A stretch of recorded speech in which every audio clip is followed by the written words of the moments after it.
When it comes to the sport of Formula 1, there are quite a lot of drivers that have been noticed for the wrong reasons. Lance Stroll being one of them, this Russian twat waffle, and Nicholas Nutella. Yes, I made the joke, shut the fuck up. These are the types of drivers you kids had to endure. What did I have to endure as a kid? Well, I had to endure this motherfucker. Pastor Maldonado was a Venezuelan F1 driver from 2011 to 2015. And literally just with that selfie you can already tell this guy's going to be a fucking mess of a driver. Maldonado signed with Williams in 2011 somehow and ended up having a record that was less than ideal. Just realised that I have to go a fucking year by year with this motherfucker. So yeah, this is not going to go well for me. His career would begin in 2011 in Bahrain, until it didn't, when Bahrain was cancelled due to unfriendly things. So we begin his career with Australia 2011. So how did that go for him? It turns out less than ideal, retiring out of the race on lap 8 due to transmission failure. So not off to a good start, but got Malaysia, so how can that go? Turns out even worse. On lap 9, Maldonado's engine just gave up the will to live and fucking died. China started off bad for him when he did this.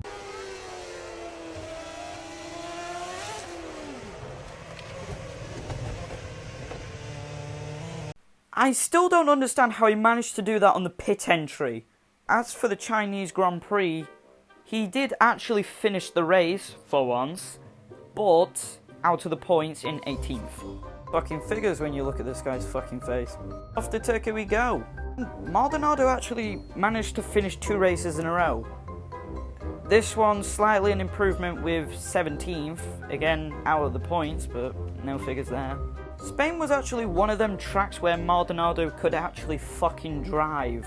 Maldonado finished the Spanish Grand Prix in 15th, which was surprising to everyone. However, the same cannot be said for Monaco, nor his Williams. Now this twat waffle of a driver decided it would be a good idea to try and overtake a young Lewis Hamilton on the tightest corner of Monaco. And to no one's surprise, he fucking crashed. Canadian Grand Prix wasn't any better, with him spinning out and DNFing because he got himself stuck. His rest of his 2011 campaign went a bit quiet. He collected his first point in Belgium. 2012 would be a different story though. Started off the campaign near to the back, but actually managed to fucking somehow keep the car on for the first 3 races. Yet the same could not be said for Bahrain. Yeah, he suffered a puncture and his team just decided to retire the car to save the car and their record. Well, Spain's back, and this is Maldonado's track. And what? He actually fucking won the race. I don't fucking understand how this dipshit of a driver can actually win a fucking race. And yet he fucking won it. I mean, not even a bad pit stop even stopped the fucker. I mean, not even 2 world champion Fernando Alonso managed to beat the twat waffle. And he just fucking wins the race. I'm going to have a brain aneurysm. Yeah, but Maldonado won the Spanish Grand Prix for his one and only victory and for his one and only podium. Ever. As quick as the victory came, it disappeared. As it's Monaco. And another fucking retirement. And he did it in the most Maldonado-y way. By crashing into someone. Jesus Christ, and to rub insult, it was into the back of a HRT. Who were quite known for being quite literally a dishwasher on wheels. In other words, can't fucking drive. After Monaco, he seemed to go quiet. That was until Belgium when he did this.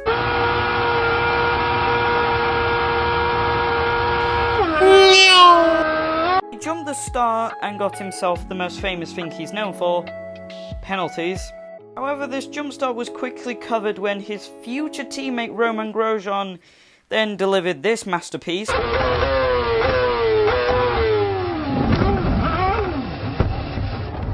fucking good one, Grosjean.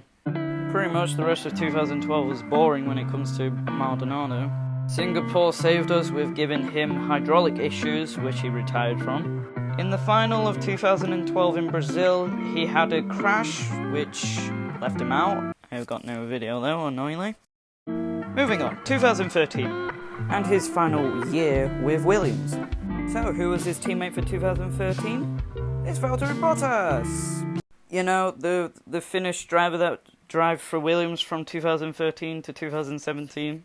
Before moving to Mercedes, where he was fucked over by Twatwaffle 1 and Twatwaffle 2.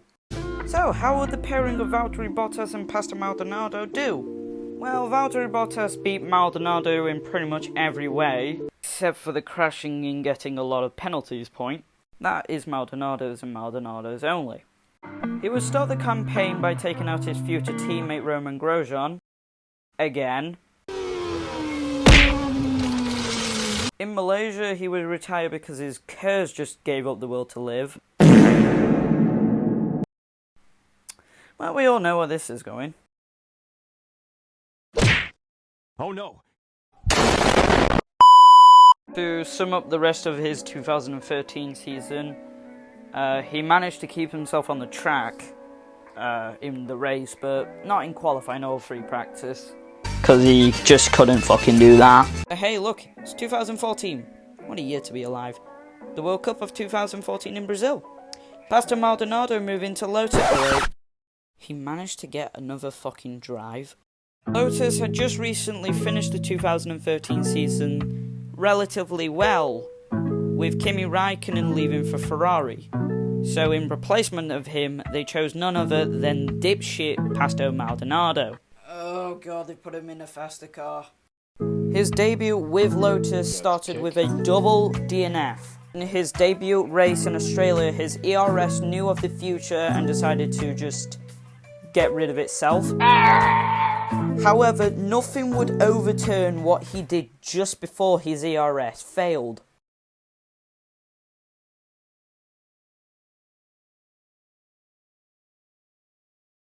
He hit another car and made that car do a somersault. But, you know, it's Maldonado, so... In Malaysia, his engine did the exact same thing by self-deleting. In the next several races, he would always come in 14th or 15th. Now, I know you're all gonna say, oh god, what has he done now in Monaco? The guy didn't even fucking start it. Yeah, you heard me right. Mr. Monaco over here didn't even start Monaco. After crashing in qualifying and then deciding to just pull out the race completely. About midway through the Canadian Grand Prix, he complained about engine problem, only for the car to reply by giving him total power loss, taking him out of the race. The next several races were a bit all over the place, getting 13th, 12th and 17th. And then Belgium came along and then he ended up just being Maldonado.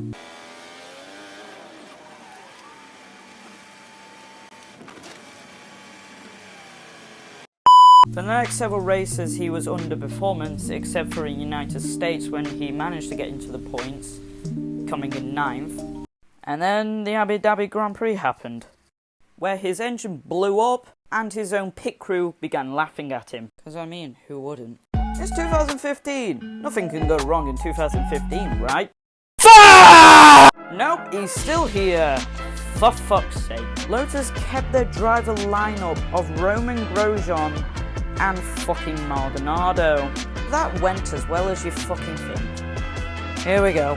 He retired from Australia pretty much on the open lap because, you know, it's Maldonado, he can't fucking drive to save his life.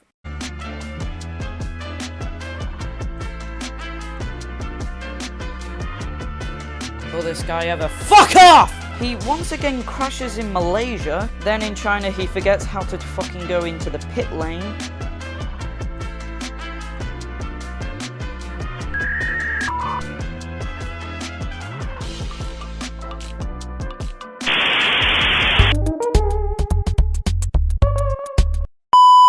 In Bahrain he finished 15th. In Spain, he broke his front wing to the point where the team just retired the car. like he did once in Williams. In Monaco, his brakes failed, so he's out. In Canada and Austria, he came 7th in both. In Germany, he was last seen pulling into the pits with a mechanical issue. In Hungary, he came 14th, which got him no points. He left the Belgium Grand Prix early with electrical issues. He then left Italy early as well after colliding with Nico Hülkenberg, damaging his suspension. He managed to stay on the track for 4 more races until, once again, Abu Dhabi.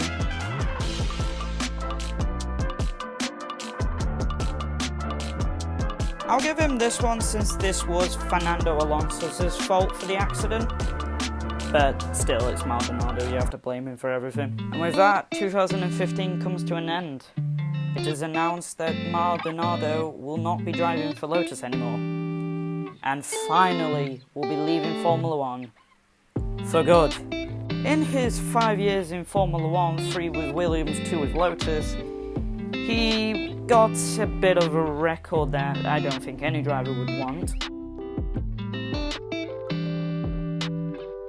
But hey, I mean, his career lasted 5 years, and he actually got a win, unlike these 3 bimbos, so he's got that for him. And to that, I say, good job.